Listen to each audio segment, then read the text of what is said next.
यमुना के शांत जल पर एक नाव तैर रही थी। उस नाव में बैठी थी एक साधारण लड़की, सत्यवती। वो मछुआरे की बेटी थी। लोग उसे मत्स्यगंधा कहते थे, क्योंकि उसके शरीर से मछलियों की गंध आती थी। दिन भर वो नाव चलाती, यात्रियों को पार लगाती। पर एक दिन नियति स्वयं उसकी नाव में सवार हुई। वो थे महान ऋषि पराशर। सत्यवती ने उन्हें अपनी नाव में बैठाया। यमुना की लहरें शांत थीं, पर हवा में एक अनकही गहराई थी। ऋषि पराशर ने उसकी आंखों में देखा और ठहर गए। तुम्हारी कोख से एक दिव्य पुत्र जन्म लेगा, जो वेदों का विस्तार करेगा। सत्यवती भयभीत हुई, पर मेरी पवित्रता, मेरी सामाजिक स्थिति? ऋषि मुस्कुराए। मैं तुम्हें 2 वरदान देता हूं। तुम्हारे शरीर की गंध अब दिव्य सुगंध बन जाएगी और तुम्हारा कौमार्य अक्षुण्ण रहेगा।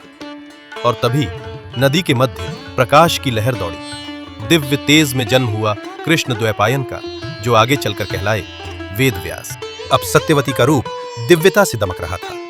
एक दिन हस्तिनापुर के राजा शांतनु यमुना किनारे आए। उन्होंने सत्यवती को देखा और उनके कदम रुक गए। उनकी आंखों में प्रेम था, पर नियति की चाल कुछ और थी।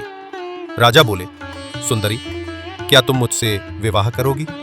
पर सत्यवती के पिता ने कहा, विवाह तभी होगा जब उसका पुत्र ही उत्तराधिकारी बने। राजा शांत हो गए। उनका मौन उनके पुत्र देवव्रत ने देख लिया। देवव्रत ने पिता के कष्ट को समझा और लिया वो व्रत जिसने इतिहास बदल दिया। मैं आजीवन ब्रह्मचारी रहूंगा और सिंहासन का त्याग करता हूं। धरती गूंज उठी। देवव्रत बने भीष्म। राजा ने वरदान दिया, तुम अपनी इच्छा से मृत्यु चुन सकोगे। और इस प्रकार सत्यवती बनी हस्तिनापुर की रानी। उनसे 2 पुत्र हुए, चित्रांगद और विचित्रवीर्य। चित्रांगद एक वीर योद्धा थे, पर एक युद्ध में एक गंधर्व के हाथों मारे गए। अब राज्य संभाला विचित्रवीर्य ने। भीष्म ने सोचा, अब इस वंश को आगे बढ़ाने का समय है। काशी में 3 राजकुमारियों का स्वयंवर था, अंबा, अंबिका और अंबालिका। भीष्म गए और तीनों को बलपूर्वक हस्तिनापुर ले आए। अंबा ने कहा, मैं राजा शाल्व से प्रेम करती हूं, मुझे जाने दो। भीष्म ने धर्म का पालन किया और उसे लौटने दिया। बाकी 2, अंबिका और अंबालिका, विचित्रवीर्य से विवाह बंधन में बंधे। लेकिन नियति फिर निर्दयी साबित हुई। कुछ वर्षों बाद विचित्रवीर्य की मृत्यु हो गई, बिना संतान के। निराशा, शोक, राजमहल में छा गया शोक। सत्यवती का चेहरा बुझ गया। तभी उसने याद किया अपना गुप्त रहस्य, वेद व्यास। उसने अपने पुत्र को बुलाया, बेटा, कुरुवंश की जड़ें सूख रही हैं, तुम्हें वंश को आगे बढ़ाना होगा। वेदव्यास ने शांत स्वर में कहा, मां, उन्हें 1 वर्ष का व्रत करना चाहिए। पर सत्यवती ने कहा, राज्य बिना राजा के नहीं रह सकता, समय नहीं है। वेदव्यास ने सिर झुका लिया और नियति की कलम ने फिर एक नया अध्याय लिखना शुरू किया। रात थी अंधेरी, दीपक की लौ कांप रही थी। वेदव्यास पहुंचे अंबिका के कक्ष में। वो भयभीत थीं, और जैसे ही ऋषि समीप आए, उन्होंने अपनी आंखें बंद कर ली। क्षणभर में प्रकाश फूटा और जन्म हुआ एक ऐसे बालक का, जो जीवन भर उस प्रकाश को देख न सका। धृतराष्ट्र। फिर अंबालिका के कक्ष में गए। वो कांपी, चेहरा पीला पड़ गया, और जन्म हुआ पांडु, जो आगे चलकर धर्म और त्याग का प्रतीक बना। पर सत्यवती का हृदय अभी भी अस्थिर था। वो बोली, बेटा, वंश को स्थायित्व चाहिए, धर्म का दीप जलाए रखने वाली संतान चाहिए। अंबिका भयभीत थी। उसने अपनी जगह दासी भेज दी, एक निडर, शुद्ध हृदय वाली स्त्री।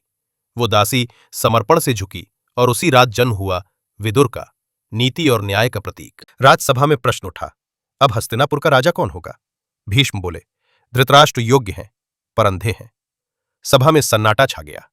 धृतराष्ट्र की आंखों में अपमान की ज्वाला थी, पर उन्होंने मौन साध लिया। तब विदुर आगे बढ़े। राजा वही होना चाहिए जो स्पष्ट दृष्टि रखे, न केवल आंखों की, बल्कि मन की भी।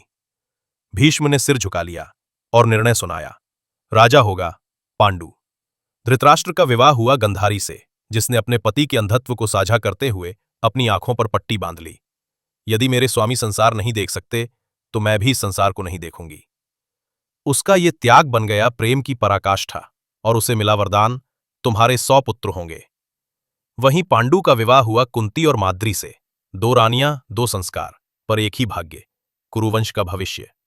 अब हस्तिनापुर स्थिर था, पर यह शांति केवल तूफान से पहले की शांति थी। तीनों पुत्र, धृतराष्ट्र, पांडु और विदुर, एक ही वंश के, पर 3 दिशाओं के प्रतीक बने, शक्ति, महत्वाकांक्षा और धर्म। और यहीं से आरंभ हुआ वो मौन अध्याय जो आगे चलकर बनेगा महाभारत का बीज। यहीं समाप्त होती है वेदव्यास से पांडवों तक की प्रथम गाथा, जहां जन्म हुआ उस वंश का जिसकी नियति अभी लिखी जानी बाकी थी। हम रोज प्राचीन कथाएं सुनाते हैं। सब्सक्राइब कीजिए, वीडियो को लाइक और कमेंट जरूर करें। विवरण में लिंक देखें। धन्यवाद।